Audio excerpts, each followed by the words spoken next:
Afin d'éviter le phénomène des absences de vigilance provoquées par une somnolence diurne ou nocturne dans la population des chauffeurs routiers, nous conseillons d'améliorer la qualité d'accueil des chauffeurs dans les parkings autoroutiers. Depuis 2006, nous disons que la sécurité routière doit impérativement commencer avec le repos des citoyens, dont font partie les chauffeurs routiers. Dans ce petit reportage, nous montrons ce que nous devons subir régulièrement lorsqu'il est l'heure de s'arrêter après nos journées de travail. Et ceci s'aggrave d'année en année.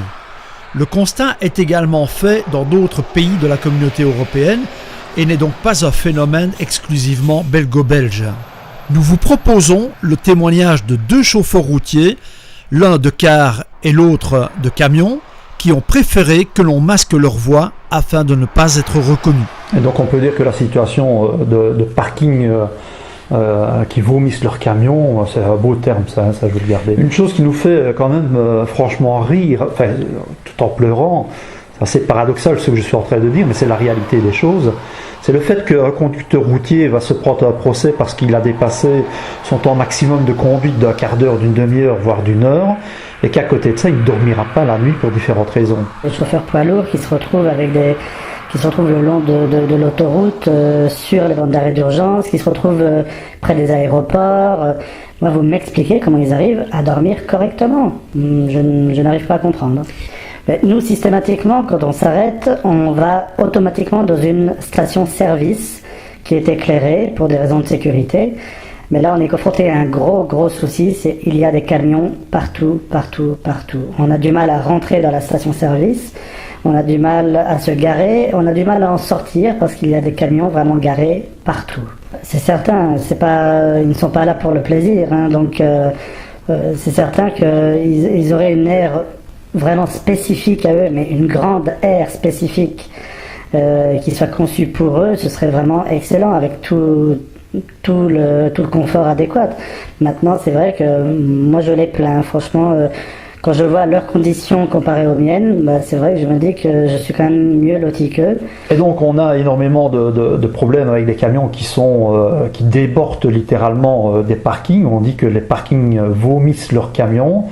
Est-ce que la situation est la même dans d'autres pays européens ?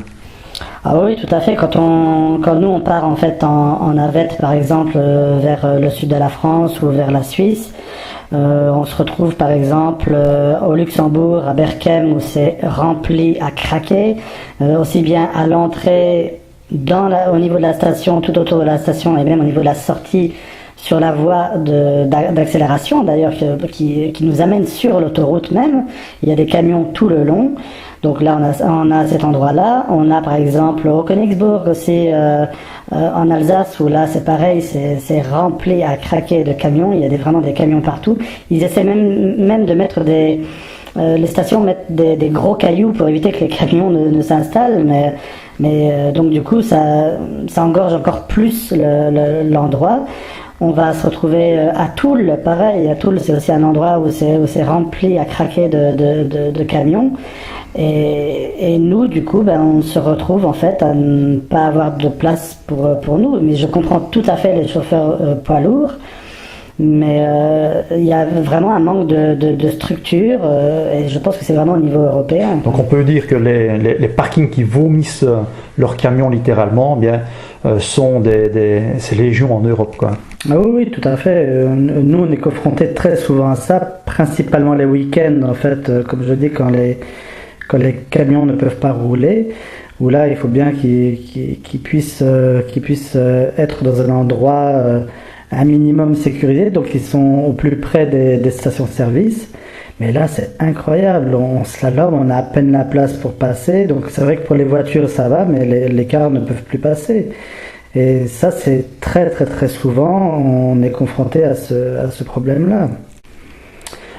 Moi, je pense qu'il faudrait vraiment qu'il y ait quelque chose qui soit fait pour les camions, pour qu'ils puissent vraiment être installés à un endroit qu'ils aient un minimum de confort, qu'ils aient les douches, qu'ils aient de quoi manger, de quoi se restaurer, qu'ils aient vraiment un endroit fait pour les camions, mais qui soit suffisamment grand pour qu'ils puissent s'installer tranquillement et dans un endroit sécurisé.